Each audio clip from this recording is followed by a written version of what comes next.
Я много путешествую на разных турендуро, и это обзор BMW R1250 RS. В обзоре замечательного S1000XR был абзац по поводу непонимания, зачем нужен 1250 RS. Подумал, отчего бы его тогда не попробовать, и поехал на тест в Португалию.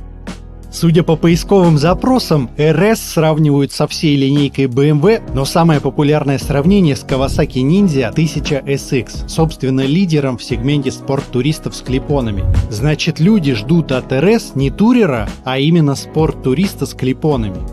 Что ж, тогда главное разочарование — двигатель. Я сейчас не говорю, плохой ли это двигатель в принципе, хотя если смотреть на гуся, это сейчас объективно самый слабый двигатель в 1200 классе адвенчеров, при том, что гусь самый тяжелый мотоцикл в 1200 классе. Но допустим, что лошадиные силы продают автомобили, а крутящий момент выигрывает гонки. Главное произносить эту цитату и прятать характеристики байков-победителей MotoGP, чтобы конфуз не вышел. Сделаем теоретическое допущение, что боксер – хороший мотоцикл и, например, на городских скоростях и неспешного туризма его объективно достаточно. Но спорт-турист – категория, изначально подразумевающая эмоции от спортивного набора скорости. Ожидаешь верховой мотор, желательно 4, а здесь среднедиапазонная большеходная двушка с абсолютно теми же параметрами, что у гуся. Я не про цилиндры, бог с ними, двушки тоже бывают зажигательными. Сложно отрицать, что для спорттуристов производители перенастраивают двигатели. Литровый Versys настроен на серединку с мощностью 120 лошадиных сил, а 1000 SX более крутильный с мощностью 142 силы. Получается задорная верховая четверка с пиком на 10 тысячах оборотов. У KTM Super Adventure 160 сил, у Super Duke GT 175 сил. У VFR 1200X 129 сил, у VFR 1200F 173 силы. Можно долго продолжать, суть понятна. Конструктивно это одни и те же двигатели, просто под разные задачи настроены по-разному. Что ни говори, в спорт-туристе должен быть вайб оборотистого двигателя спортбайка с быстрым линейным ускорением, иначе чудо не произойдет. И только BMW всю линейку моделей с оппозитом и Adventure, и Naked, и Tourer, и Sport-турист из одной бочки разливают. Причем эта политика еще с тех жирных времен, когда японцы могли разработать двигатель только для одной нишевой модели. Ну и ежу понятно, что RS никакой спортивной динамики не дает, мотор объективно не про то. Можно обожать боксер за жирную середину, олдскульный характер и прочее, но нельзя отрицать, что он не дает ощущений спортбайка. По иронии, у BMW есть прекрасный двигатель, идеально подходящий для спорттуриста, который стоит на XR. Казалось бы, ну хотят люди путешествовать в неестественной позе с клипонами, сделайте мотоцикл на основе своей литровой четверки, она и так уже идеально настроена. С другой стороны, тот же самый двигатель, колеса и тормоза стоят на RT, но у RT подвеска еще более поджата и позволяет также лихо закладывать на серпантинах, плюс хорошая ветрозащита, большой бак, ну и в целом несоизмеримый уровень комфорта и расслабленная посадка. Если даже представить, что не существует других марок, а есть только BMW для туризма со спортивным ветерком, XR лучше. Если хочется больше комфорта в путешествии, однозначно RT лучше. А для города есть более удобный в управлении 1250R и куча другого. Внешне RS обыкновенный, ни разу не слышал, чтобы кто-то по уши влюбился именно в эту модель за формы.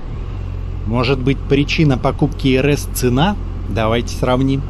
Если добавить только важные пакеты для туризма, круиз-контроль, квикшифтер и полуактивную подвеску, RS будет стоить примерно 20 500 евро, XR в аналогичной комплектации 22 тысячи евро, а RT 25 700 евро. Правда, RT идет с кофрами и нормальным стеклом, что смело можно оценить в 1500 евро. Тут важнее пропорции. Если покупать не самую голую версию, XR дороже всего на 10%, а RT на 20%. Ни о чем. Тем более, если упираться в цену, столько же стоит Kawasaki 1000 SX, чуть дешевле Suzuki S1000 GT и на 3000 евро с лишним дешевле Tracer 9. Это в Европе, где цены на японскую технику выше европейской из-за пошлиной логистики. В России японцы могут быть дешевле. Вроде нет причин, но RS выпускают. Модель даже в шоурумах BMW редко ставят, и на тест-драйв RS мало где можно найти. Сейчас в продаже на Авто.ру 75 250 гусей, 35 РТшек и 8 РСок.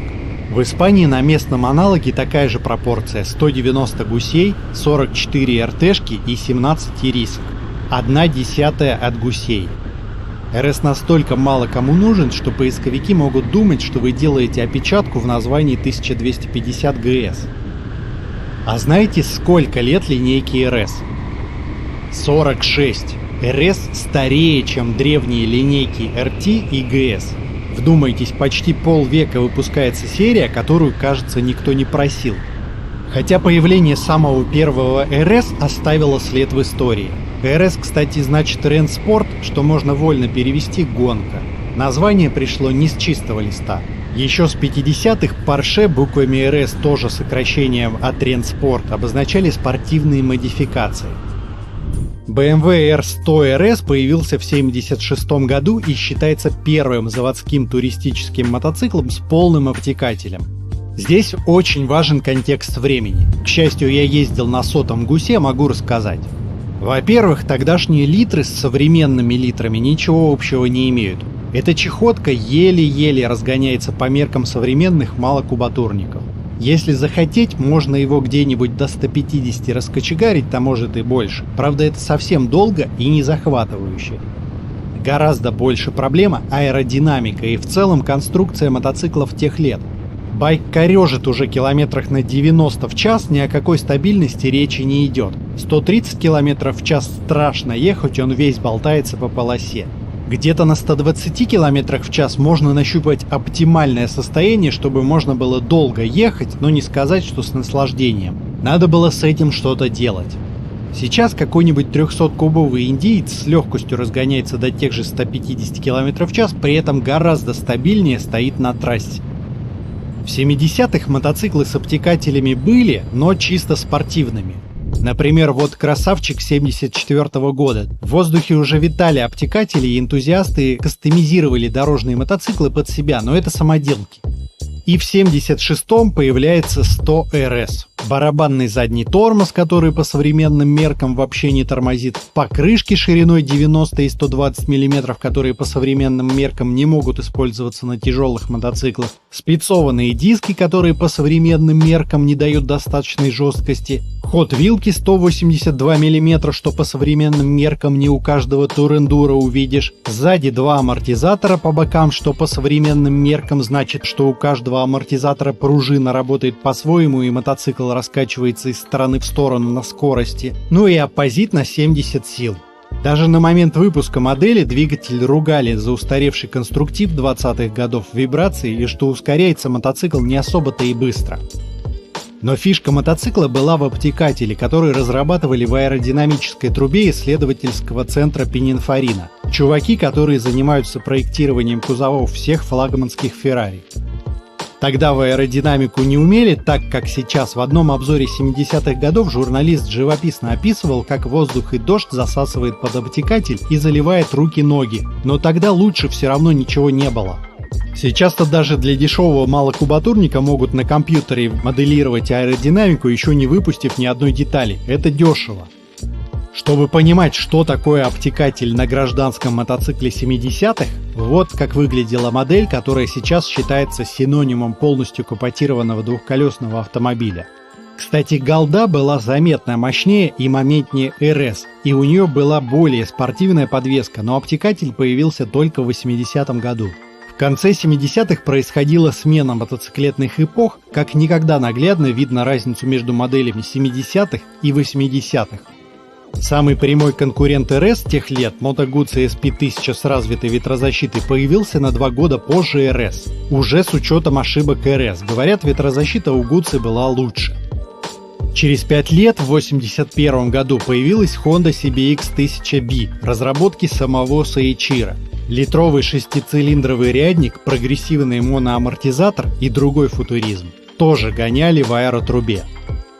Ну и как обычно, Honda сделала ракету с поджатой подвеской и идеальной рулежкой по тем временам, которая всех разрывала в клочья и разгонялась за 200 км в час. На этом двигателе предыдущей голой модификации был установлен рекорд скорости – 225 км в час. Как говорил сам Соичиро, это самый быстрый, мощный и высокотехнологичный мотоцикл своего времени. У BMW такая мощность появилась почти через 10 лет, когда они все-таки пытались в рязники. Сейчас CBX 1000 звучит как идеальный спорттурист и можно смело назвать первым спорттуристом-гипербайком, а знаете, на что жаловались тогда? Слишком спортивная подвеска для туриста. Хороших дорог было мало, а по грунтовкам некомфортно. В итоге эту машину времени мало кто покупал, Honda сняла модель с производства через 2 года. 40 лет прошло и ничего не изменилось. Разве что XR с жесткой подвеской для хорошего асфальта мы теперь называем Adventure байком. Была идея, что мотоцикл должен быть полностью округлым в передней части для идеальной аэродинамики и чтобы ничего не торчало. Еще не было понимания и нормальных инструментов, как управлять прижимной силой, что мотоцикл будет гораздо стабильнее, если пропускать воздушные потоки сквозь какие-то элементы, а не вокруг, что задняя часть тоже сильно влияет на аэродинамику, что не обязательно все закрывать в одну скорлупу, а можно просто направлять потоки дефлекторами. Но округлые формы даже тогда делали мотоцикл более-менее стабильным на скорости, это правда. Мощности не так, чтобы много было, поэтому была сопутствующая задача – уменьшить сопротивление воздуха как можно сильнее. Для этих целей на РС установили клипоны. Они уже не выпирали за пределы обтекателя, при этом клипоны ставились ниже традиционного руля. Это позволяло пилоту удобно рулить полулежа и скрываться за обтекателем, уменьшая лобовое сопротивление. Для туристических мотоциклов клипоны оказались тупиковой ветвью развития и имели смысл тогда, при нехватке мощности, и когда еще не научились выстраивать аэродинамику.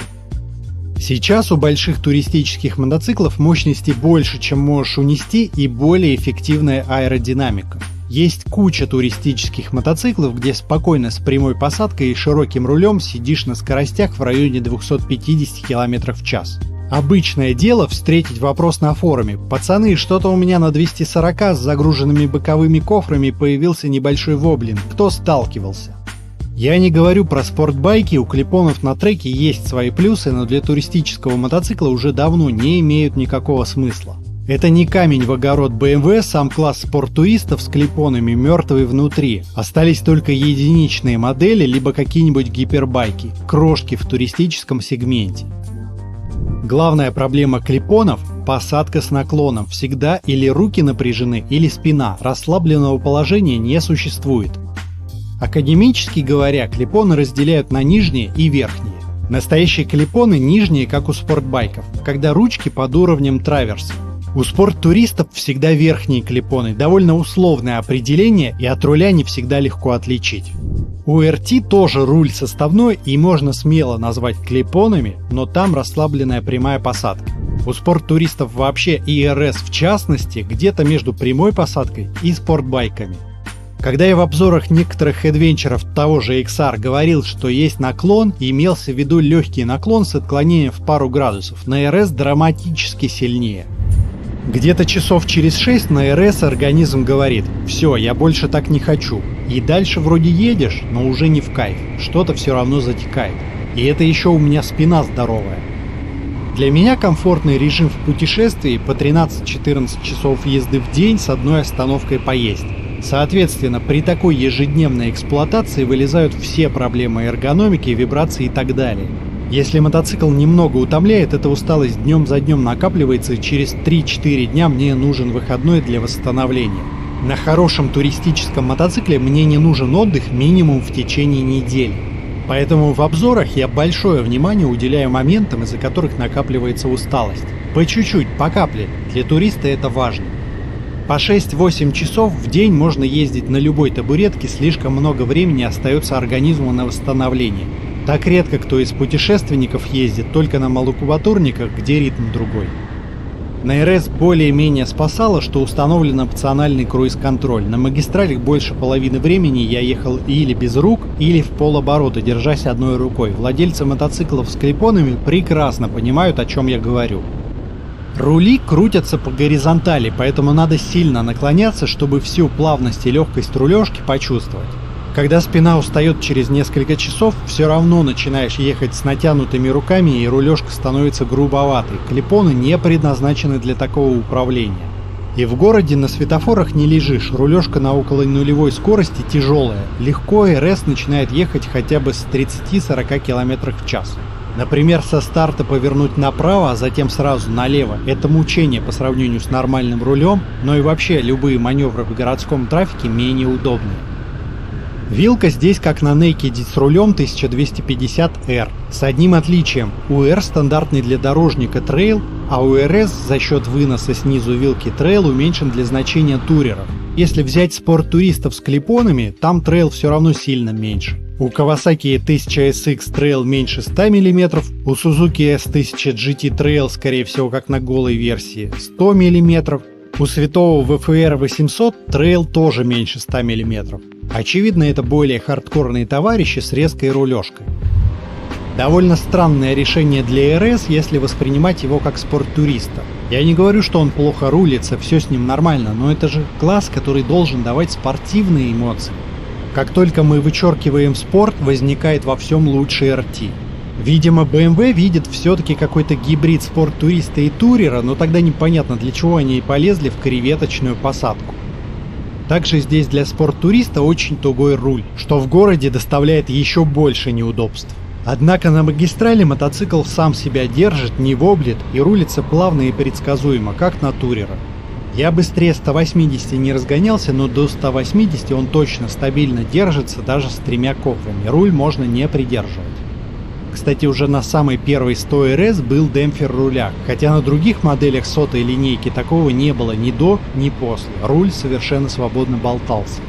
Вдобавок, мотоцикл довольно тяжелый, с явно тяжелой мордой, без движения или в медленном движении, неповоротливый, с какой стороны ни посмотри. А знаете что? Плюсов-то никаких не получается от клипонов в путешествиях. На быстром мотоцикле с рулем я ехал бы ровно так же, потому что если подвески и мощности хватает, все ограничивается видимостью и ограничением скорости, которое вы можете себе позволить на дорогах общего пользования. Дальше это брать на себя повышенные риски и ехать наугад.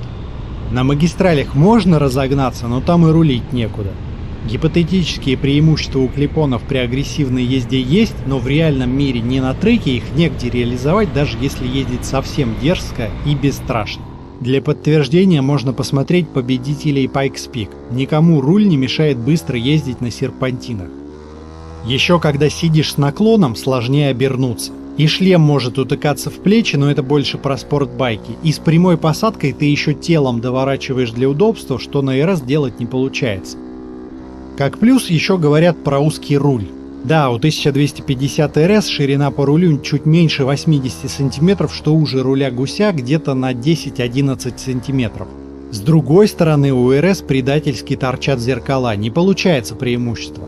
RS по зеркалам, которые как раз на уровне зеркал автомобилей, 91 см. Например, если с немаленького KTM Super Adventure снять гарды, он окажется уже, при этом зеркала выше легковушек. Гораздо лучше для толкания в пробках, даже без учета легкости маневрирования с рулем. В теории на RS можно складывать зеркала вперед, как на спортбайках, но здесь это делать неудобно из-за длины мотоцикла. Сложить их можно только полностью остановившись и потратив некоторое время. Развернуть назад тоже на ходу не получится без акробатики. Зеркала не крутятся с рулем и закреплены на обтекателе далеко спереди, как на спортбайках и других спорттуристах. Для остальных классов это нетипично. Когда зеркала крепятся к рулю и ты ложишься на бак, зеркал просто не видно.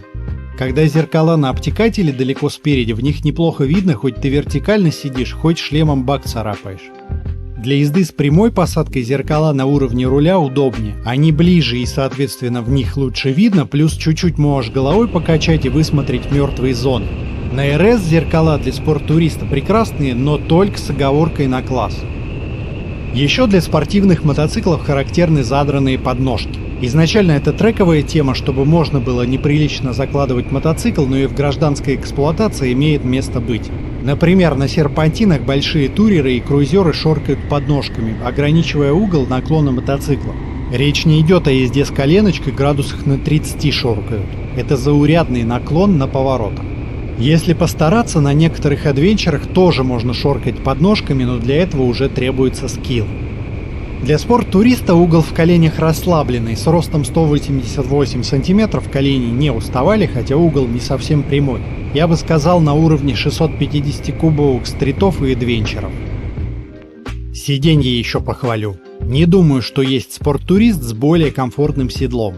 И мягкая, и ширина хорошая, и длина водительской части внушительная. Все нравится, никаких претензий. Забавно, после как бы адвенчеров 900 и 1000 XR, у которых самые неудобные сидушки в классе. С другой стороны, для невысокого роста сидений RS, да собственно и всей остальной линейки BMW с 1200 и 1250 оппозитами, может быть слишком широким и ноги будут в раскоряку. Может помочь опциональное низкое сиденье, но оно уже раму мотоцикла не сделает. Кстати, спорт-туристы сами по себе значительно ниже по седлу, чем адвенчеры. Например, RS на 7 см ниже, чем большой GS Adventure. Есть еще высокое сиденье, смысла которого никогда не понимал. Допустим, 2-метровому дяде комфортный угол в колени. Поднимаем сиденье, и руль у нас оказывается еще ниже. Добро пожаловать в мир креветок. Вернемся к аэродинамике. Надеюсь, я донес идею о том, что у туреров типа RT аэродинамика построена с точки зрения полного закрытия пилота от воздушного потока ради комфорта. А у спорт-туристов и РС вроде как аэродинамика должна строиться ради стабильного нахождения в потоке на высоких скоростях и снижения сопротивления воздуха. Соответственно, на РС пластик более узкий и короткое стекло. Воздухом лупит вообще везде, в ноги, руки, грудь и так далее. Когда прохладная погода, хорошо заметно. Само по себе это неплохо, иногда специально делают воздушные каналы, чтобы мотоцикл стабильнее держался в воздушном потоке, а свежий воздух убирал жар двигателя от ног. Здесь не похоже, чтобы была какая-то тактика и ее придерживались.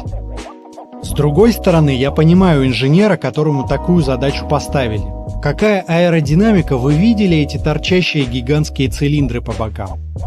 В итоге аэродинамика получилась довольно странной. Например, даже на XR есть ощущение лезвия, которое прорезает пространство. Типичное ощущение для спортбайков и спорттуристов. На RS такого нет. Вкратце, поигрывает на ветру. Не воблит и ехать быстро не страшно, но когда чуть меняется направление ветра или порывы, колбасит и шлем из стороны в сторону, и мотоцикл как будто слегка начинает подламываться. Не критично, но удивило.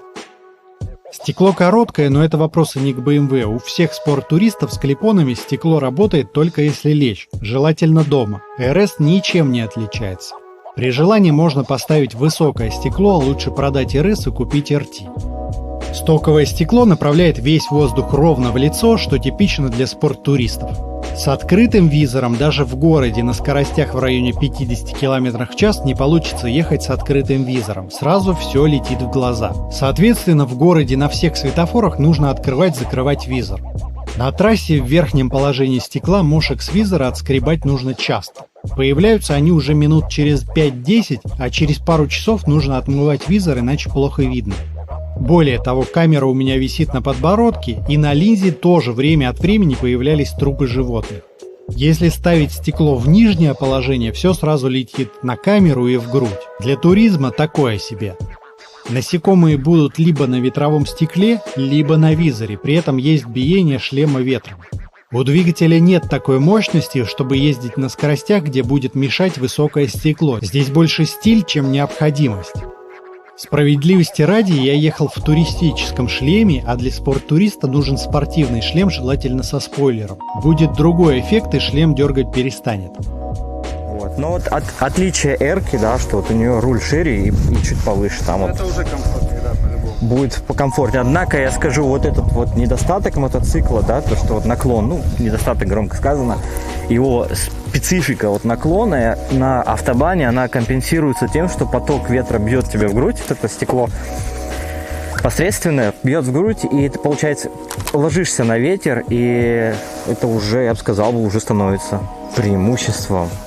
Тоже версия, если не вспоминать о мотоциклах, на которых расслабленно вертикально сидишь и при этом не бьет ветром ни в шлем, ни в грудь.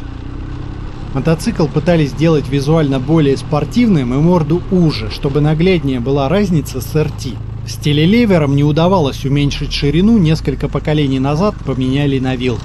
Подвеска как на модели R, так что мои выводы будут относиться и к ней. Думаю, подвеску изначально затачивали под версию R, потому что для спорттуриста она необычная.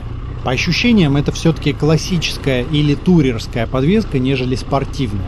Но исходя из того, что двигатель здесь ни разу не спортивный, при этом RS самый тяжелый из спорттуристов с клипонами, если не трогать гипербайки, то есть мотоцикл гораздо ближе к туреру, в таком контексте подвеска отличная без сарказма.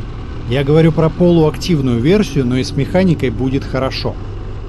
Есть два режима подвески – Road и Dynamic, которые изумительно настроены.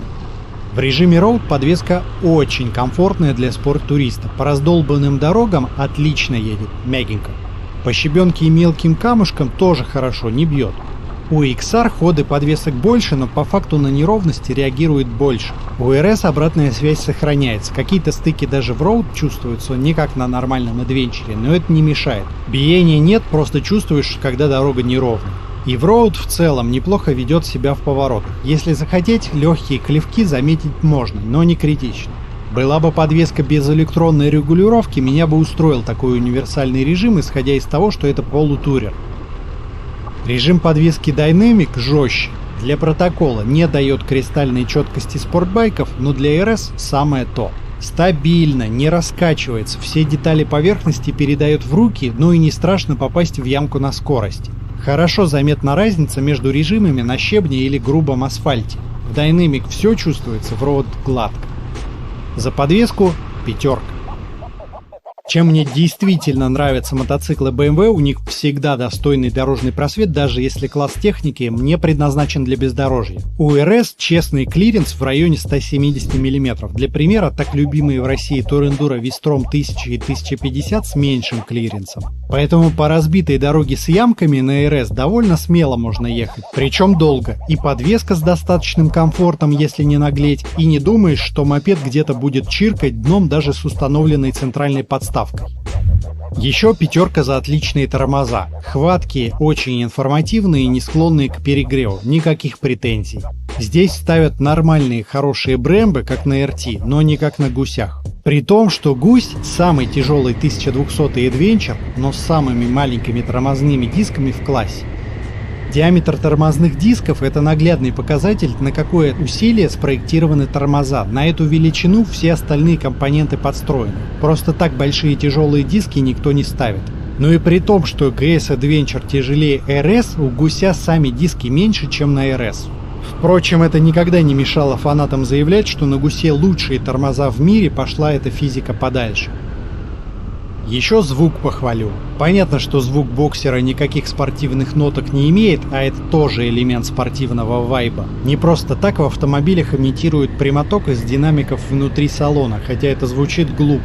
Зато у RS звук довольно тихий и совсем не мешает, если вы хотите спокойно путешествовать.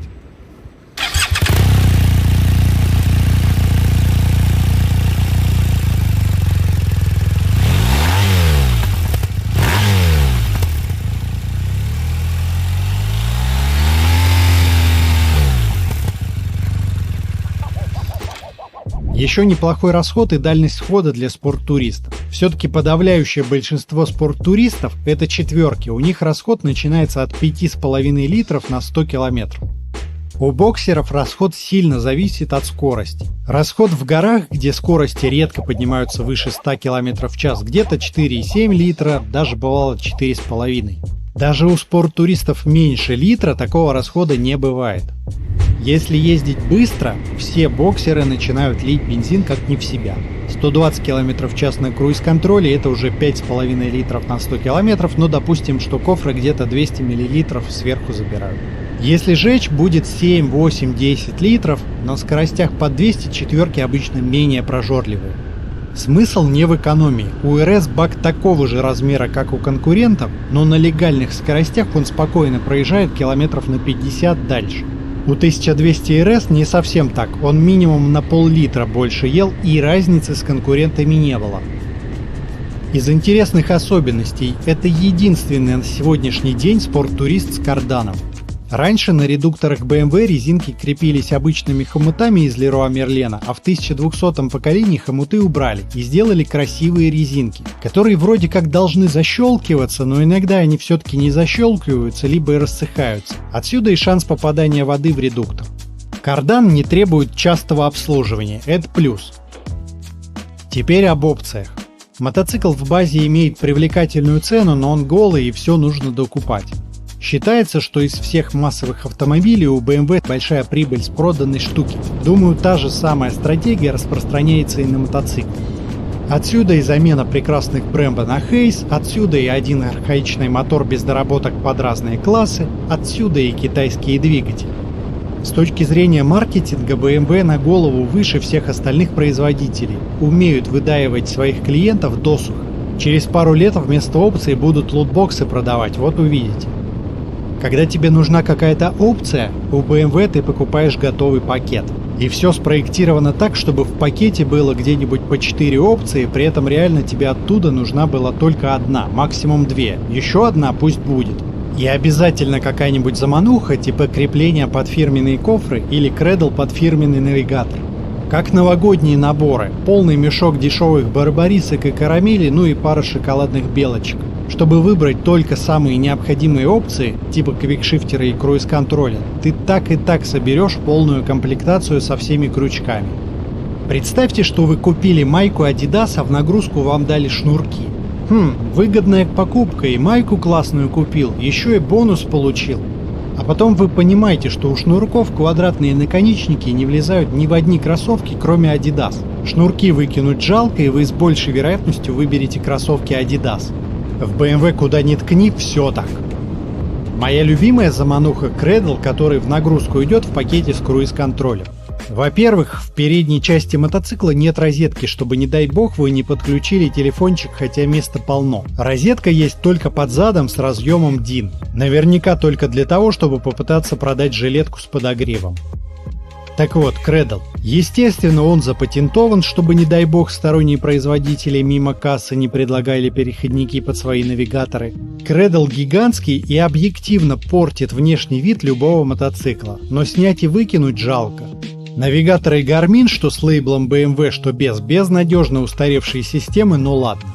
Есть еще для Cradle фирменный адаптер под телефон. Я его сюда поставил, чтобы просто запитывать через него свой держатель. Спросите, чего не пользовался держателем BMW? Во-первых, там нет антивибрационных элементов, а мотор не самый мягкий. Во-вторых, не хочу кланяться мотоциклу каждый раз, когда хочу посмотреть карту.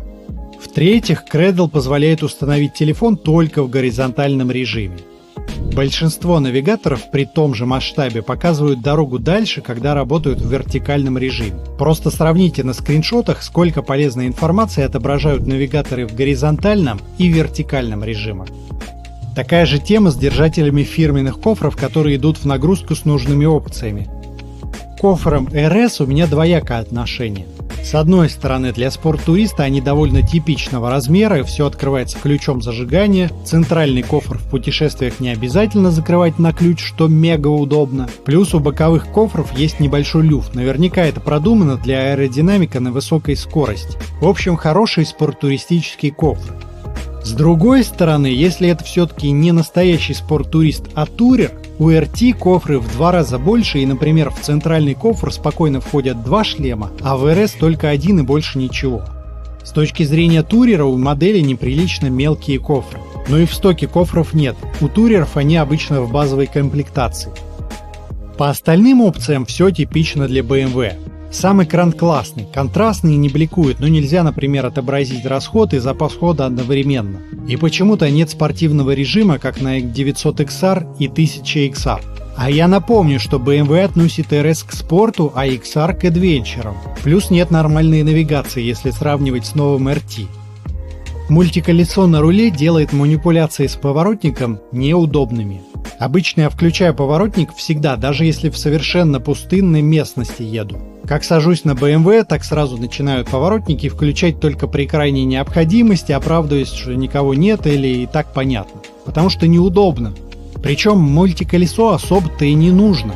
Если вы не слушаете музыку с подключением через мотоцикл или не любите листать часами плейлисты в поиске кипелого, вам от этого мультиколеса понадобятся только тычки влево или вправо, и только когда ковыряетесь в меню, то есть примерно никогда. Просто ездите с блямбой в 2,5 см между пальцем и поворотником.